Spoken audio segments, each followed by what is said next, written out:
All right, welcome back to our mock Eskom board meeting. Gentlemen, we are running out of time, so I would like us to be crisp now. Yeah.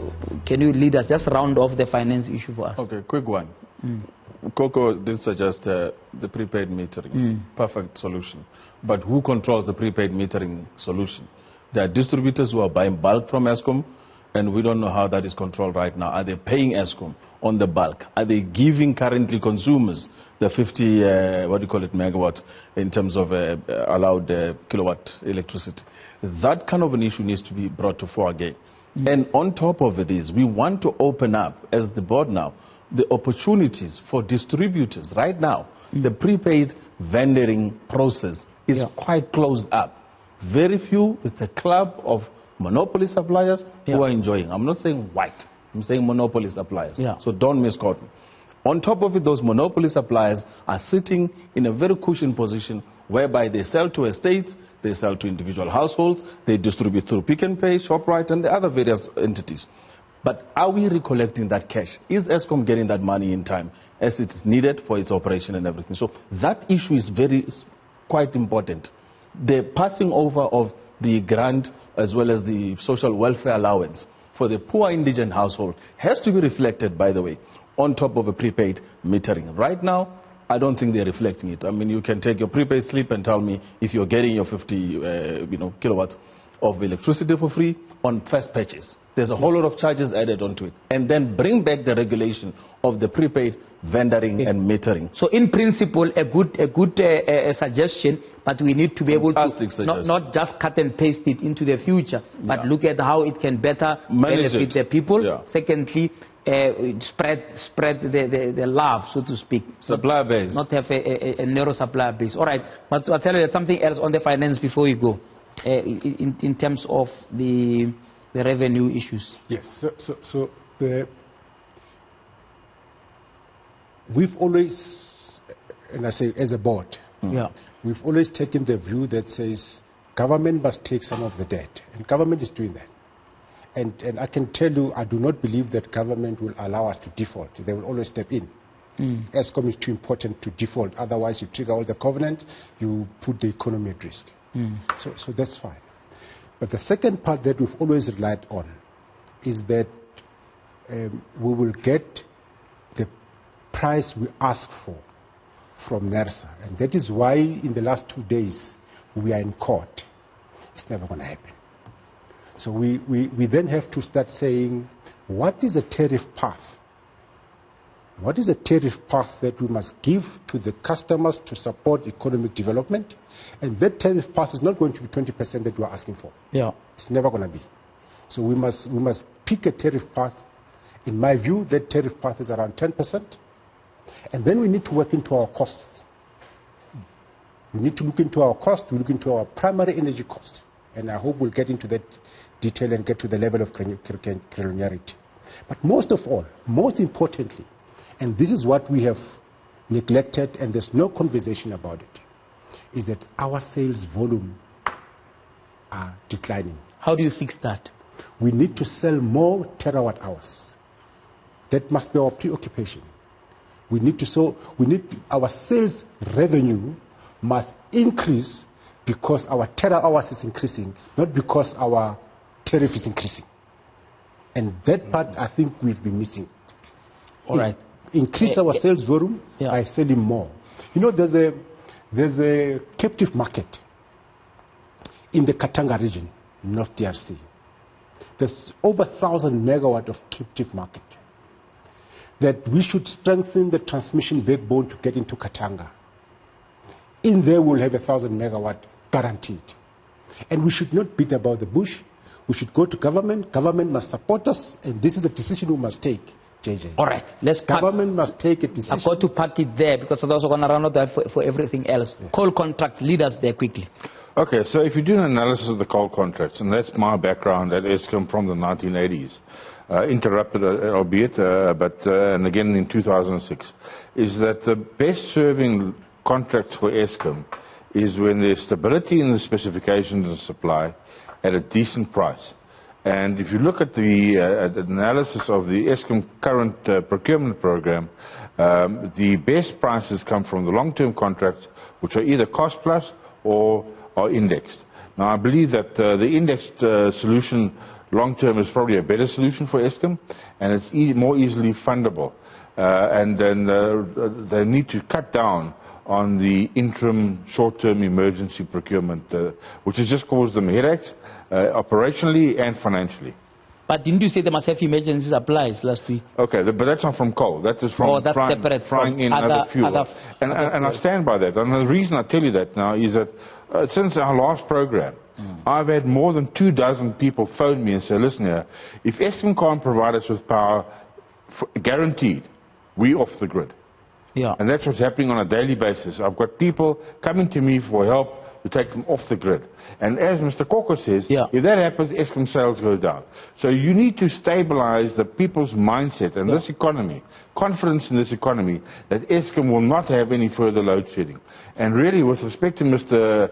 Nchabeleng, I understand that he's not happy about the imported power, but the fact of the matter is, you've got to get the confidence of the industry and the economists back. If you don't have it, we're shutting down our economy. They were just saying we can't afford it. It may be a good idea, but we can't afford it. And I thought that it was not dismissed out of hand, but it was just saying we can't afford it. Mr. Baloyi, your views on the contract. Is the problem not the so-called evergreen contracts, where there's been people supplying coal since Eskom was born? It is part of the problem. But the issue of cost of primary energy is huge. Because when you talk about primary energy, you're not talking only about coal. You're talking about all sorts of energy sources, like diesel. You see, we are burning a lot of diesel, especially during load shedding. The OCTGs, they burn a lot of diesel. So we are saying, maybe we must revert back to the original production plan of the OCTGs. We need to do that. On the issue of evergreen contracts, maybe it's high time that as the board, we need to take a decision to say, what do we do with this contract? Do we renegotiate them? What do we maybe take some of the mines where the contract is expired? Because these mines are owned by Eskom. These cost-plus mines are actually properties of Eskom.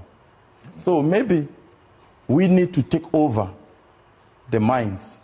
And Eskom have a division that deals with primary energy. And do the mining of coal and supply its own power stations. Because now, if you look at the Eskom financial statement, you will see that the cost of primary energy is one of the highest costs. I think it's following the one of servicing the debt. It's almost 100 billion. Sure. It's a lot of money. Actually, Eskom is doing business for the coal producers. Most of its money goes to the coal producers. So we're not necessarily saying nationalize the coal mines, but give some of them to Eskom to produce coal for itself, so that it can sustain itself. Okay, Matshela, on the coal contracts, brief comment. This is the big problem. It's a big problem, and you can say a lot of things, but it boils down to one thing. NERSA says 344 rands per ton they allow us. Any cent more than that, we're not able to recover. It's out of the law, actually. Yes. So is NERSA a recommendation or a prescription? It's a prescription. It's a determination of NERSA. So that's the first part. So my first part is to say, guys, if this is what NERSA expects from me, I pay no more. And I said last week that I am a big consumer. I'm an important consumer of the coal. So nobody's going to walk away from me, whether they don't like it or not. That's one. But two is that there's what we call merit order. Dispatch the units available on merit order. But you can only dispatch the units that are available. But our availability is not good. So we must sort out our availability. Here is the most important part, JJ. It's painful to me. When we had an indexed contract at Optimum, the coal was 150, 152. Optimum came to us and said, hardship, section 22, I want to increase the price from 152 to 450. We refused. And everybody knows how the narrative of state capture was forced into a problem that was never there. There was no state capture at Optimum other than the fact that Brian Molefe and I refused to pay the incremental amount. Then we've got another index mine. I won't mention by name. Now, they're doing the same thing. They're coming to Eskom and saying hardship, double our price. And Eskom agrees. Now, I don't understand why. When did this happen? Did this happen under your tenure or not? Afterwards? No. It's Jabu Mabuza's time. Okay. It's going on now. And I'm watching diligently to see how this board is going to respond. Because here is a coal supplier saying, I've got hardship. I want to double my price. And then Eskom is going to say, if I don't double this price, I'm going to lose this supply. I'm going to lose this supplier. I'm going to load shed. That's nonsense. I'm watching carefully. You know, at best, at the very best, I expect Eskom to say to this supplier, well, I understand your problem. Yeah. In the short term, I can only pay you what NERSA says I must pay you. All right. Otherwise, let's go together. Yeah. Let's go to NERSA. To argue our case there. Argue our case Adil, with the 2 minutes left, coal. Your remark on coal, there have been suggestions. What's your take if we close that subject? Look, there was a massive speak about actually opening up new shafts. We haven't been actually prospecting for new coal suppliers at a cheaper price and at a source that is affordable to Eskom. You're not obliged to buy from the current market. You can open up new opportunities, and it will actually stimulate and boost the economy. But as you know, there is a coal moratorium right now. Nobody is funding any coal operations because of the 4 banks in South Africa have already made a decision. So you're sitting with a bit of a problem. The secondary aspect to it, before we even forgot on the finances, the aspect of the bond holders. There is a bond recall that might happen, about 89 billion, which is owed by Eskom, that is actually coming to due in the next couple of months. About March, there will be a bond run on Eskom if they wish to do so. Eskom doesn't have that amount of money to pay if those bonds are coming towards the closure of their funding period window. So there are merit of issues that Eskom has not actually literally worked on. The aspect of opening up new shafts is critical. I mean, Koko wouldn't recall. I sat with them with junior miners when he was an executive at Eskom. And I said to them, you need to be opening up a new fields. We proposed 2 options. One and then why do you say he may not recall? He might not recall probably because, we were still there at the time a couple of years ago. And I took on with him, by the way. And I said to him, you are not supporting black junior miners. And he said to me, we're doing a blanket BEE. And if guys are saying they're BEE, and I said, you know the truth. Most of those companies are not BEE. They're fronting it. And he says, look, the legislation says if they say they are, they are. So I'm not going to question that. So I said, no, that's not correct. Because the mandate that you are appointed in within Eskom is to ensure, not to just take on blanket costs. So the aspect of opening up new shafts, particularly in the Mpumalanga side, of opening up, the coal suppliers, which are junior miners, which will stimulate the economy, which will help us within Eskom as well, to bring back the cost of coal and introduce competition to the current incumbent suppliers, 40 years, 50 years, evergreen coal contract suppliers. And the coal cost-plus mine. All right, I've got to go. So that's where you need to go back to in order to stimulate. I've got to go to a break now. I would like to hear your views on this issue of supplementary power. I want to come back to it a little bit for you guys to respond, because I think Ted is still convinced from last week that this thing's going to be a confidence-boosting exercise for the market and so on. We'll talk about that. Then we get to the human side of things. The Master Baloyi, you lead us in that discussion when we come back from a break. We may take a call from the public. Who I had to cut short earlier on, wants to have a comment and put something to the board to consider. Let's take a break. All right, welcome back as we round off the board. There'll never be enough time to tackle all this. What's simply, dipping is a dipstick of what needs to be done. The conversations won't stop tonight. Carmen, what's happening on social media there? What are the people saying? Well, everyone has something to say, JJ. Plenty of comments coming through. Let's start on Twitter for now from MRV here, NDAA, saying, we're fighting a losing battle with Eskom. The pension fund hasn't even bothered to demand the millions that the Concord ordered Brian Molefe to pay back. How do we expect them to be able to turn around the mess at Eskom? Let's take a look at another comment from Russell saying, "Hi JJ, I was wondering if solar power system companies cannot be consulted for their position to have solar systems in households." Anonymous here saying the solution is one direct, one load shedding to communities that do not have or have never paid their services ever. Then they will pay who must suffer for them. Imagine that disaster, JJ. Also from Anonymous, expediting the completion of both Kusile and Modupi power stations will result in the introduction of additional capacity, which will in turn enable Eskom to execute much more maintenance on the existing fleet. This will totally eliminate load shedding. And that for now is a look at comments that we're getting from people at the moment. JJ, it's back to you. Okay, thank you very much, Carmen. Certainly that feeds into what's been discussed both in the last session and this one. Is Nchabeleng Dlamini ready for us? Nchabeleng, good evening. Good evening, JJ, and good evening to the board. Fantastic. Go for it, Nchabeleng. We are running against time. Well, thank you, JJ. Well, look, after listening to the board, a lot of the views that I have are gone. But I can say a few things after listening to the board. Mostly from what Koko has said. There is nothing wrong with Eskom. The problem lies with the failures of government.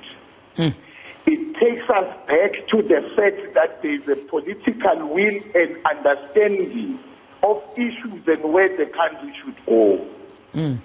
Our problems today is not Eskom, but is politicians who who are clueless. Now, why am I saying that? Because there is lack of stability. If there is no law and order in the country, then Eskom will fail to execute its duties. With the lot of checks and breaching of Izinyoga, then Eskom is carrying a heavy load. You don't even know how many households you are preparing for because there is just no order at all. When you talk about the issues of meters, that you have to put meters, you need stability in the country for that to be implemented smoothly. Now, those are the problems. I see the comrade representing the union. He's running away from saying, yes, the mines must be nationalized. Eskom should own the mines. Eskom should supply itself. Eskom is the country. Eskom is the core. Eskom is the heart of everything that we do. We rely on electricity. If you collapse Eskom, you must be charged with high treason. We can't be talking corruption perpetually as if we don't know who is corrupt. Now the other comrade runs out, he deals with the issue of monopoly. But he runs away from giving monopoly a color. Our problems in South Africa are those of race, and the monopoly is white. We must deal with those issues. Okay, Nchabeleng, thank you for your input. I think that was good, very good comment there coming out of Nchabeleng Dlamini. I'm going to now, in the remaining time, lead us on the human capital, and then I'm going to give you guys each now, right, an opportunity to give me your parting shot, to say, okay, after the 2 sessions, at the end of the day, what is the one big decision that the current board must make in order to save Eskom from a demise? Let's start with the human capital issues. Your comment? Yes. What needs to be done? Yeah, no, it's obvious that the workers in Eskom, their morale is very, very low. For many reasons. Firstly, they don't know what's going to happen with them. They don't know what's going to happen with them. Secondly, there is a new way of retrenchment in Eskom. People are dismissed for incapacity, for misconduct and other things. People just get dismissed. And when that happens, it affects the ones that are left to say that tomorrow is me. So the morale goes very, very low. And we all know that workers with low morale, the productivity is definitely going to be affected. It's going to be low. Yeah. If your workers are not happy, the productivity is going to be low. Workers of Eskom, especially when there's load shedding, they work very hard. But when time comes for bonuses, they will be told that no, there's no money here, there's no money there. But the input they gave is sometimes more than the previous years where they got bonuses. Yeah, okay. So what must be done, right? Last week, the issue of incentivizing workers, making sure that they are motivated was ventilated. In your view, what should be done? Give us a quick solution as a board. Workers must be motivated, but the first thing that must happen, the company must be stabilized. Yeah. The company must be stable first, and then you motivate your workers, and then you come with incentives for good performance. Yeah, you see. During Koko's time, there was something called winter bonus. What bonus? Winter bonus. Winter bonus. Even today, some power stations performed very good. They were not given that money. Yeah. And that competition was good because power stations were competing in increasing this ULF. What do you call it? UCLF. Yeah. Yeah, UCLF. So we were performing very good. But is Eskom in a position to pay anybody a bonus when they've got a debt of 430 billion rand? But the debt, the debt has got nothing to do with the employees. You know that? It got nothing to do with the employees. We all know that the debt, government went out and made that debt to build Ndubi and Kusel. It got nothing to do with the employees. When you expand your business, you are expanding your business. Yeah. Do you have to reduce the salary or the benefits of the employees that are there, that are producing at maybe higher level than they produced before? But performance bonuses must be based on the performance of the company. So if the company at this rate is non-performing, right, how are you going to justify the bonuses? I would like to hear what the other board members have to say about that. Is it the right timing to talk about bonus and what have you, even though you want to motivate employees? Is there other ways to keep the employees motivated rather than straightforward bonus? We need to know the problems of Eskom. You see, Eskom's problems are self-inflicted. You have a situation whereby the IPPs were signed, and then when you look at their financial statement, you'll see how much it cost Eskom. IPPs cost Eskom. All right. It cost them a lot of money. So that has got nothing to do with the employees. People took wrong decisions. We hear you. Gentlemen, I want you now to take 1 minute each to give me now your parting shot. If people didn't hear the last 2 hours of our conversation and just heard this 1 minute, what would be this one decision we have to be making? 1 minute. There's a pending debt default out of Eskom. If they don't have money, there's going to be a debt default. One, because of the capital portion which was lent, is going to come to a recall. Secondary to it is the sovereign, rating issue that is continuously beating Eskom's bond market. Eskom has already gone private in terms of raising a bond on the JSE. That bond should be supported. South Africans can be buying that bond to recapitalize Eskom. The other aspect of it is the IPP's debt, coal prices renegotiations, the corporate governance structure. There is no following of the board in Eskom of King Code. It's not a governance a big issue, but it's a voluntary. But follow at least King Code. You cannot have now a CEO, chairperson, and GCEO, and then have an operations that is now just being run by one person throughout the whole responsibilities. All right. Give people responsibilities. I think that's clear enough. Matshela, your 1 minute. JJ, 2014, November, we had a silo collapsing at Majuba. It threw us, we lost 3 units, 2,400 megawatts. Sidiso Matona was the CEO. It threw us into load shedding. On the 8th of August, 2015, that load shedding stopped. At that time, we had only 1 unit of Medupi. Only 1 unit of Medupi. We did not have Ingula. We did not have Medupi.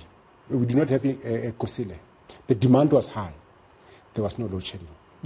On top of that, we did between 12 and 13% of maintenance, planned PCLF. For 3 years from there on, there was no load shedding. Now, we need as a board to go back and ask ourselves, what type of behavior in 3 years, between 2015 and 2017, kept the lights on without burning diesel. When we had 1 unit only at Medupi, right now we've got 5. We had no Medupi, we had no Kosile, we had no Ingula. The demand was high. All right. And the system delivered. Okay, so we need to go back and see what we did then that could be replicated now to avoid load shedding. Ted, 1 minute. Okay, so I think I concur with what said as important issues. But the measure that's on my heart is the phone calls I get every week. And that is people saying, will we have more load shedding, will we not have load shedding? If we don't change the trajectory of Eskom, we're going to have load shedding for at least another 5 years. Okay, and that's what I'm saying is we need to inspire confidence in the workers, the company, and the clients, the customers. Otherwise, those customers are going to disappear, and you'll never increase the revenue of Eskom, because once they're gone, they're forever gone. Just a quick one. Power stations have been shut down. They must be reopened and must be brought back into the grid. Very important point. Okay. Mr. Baloyi, your 1 minute. My 1 minute. The first thing is you need to get a buy-in from the communities on the issue of prepaid. All right. You can't just go and implement that because you will have big problems. And riots. And the other thing is, on the issue of the Eskom debt, before we can try to resolve it, we must first cap it. Because what is happening now, Eskom is still allowed to borrow and borrow and borrow. Because now what's happening is we are borrowing from Tom to pay Peter, which is problematic. It means that debt is going to continue and continue until we are... So there's a debt management issue that needs to be arrested. We need to cap that. The sales volumes, I agree with the fact that we need to venture into Africa. All right. We need to go to Africa and sell our electricity into That's a good point to leave it at. Thank you so much, gentlemen, for your contributions, and we hope that both what you discussed in the first session and this session can somehow spark a different conversation with a new board that may be there, or new members of the board, or the current board, or the powers that be. So thank you so much for that conversation.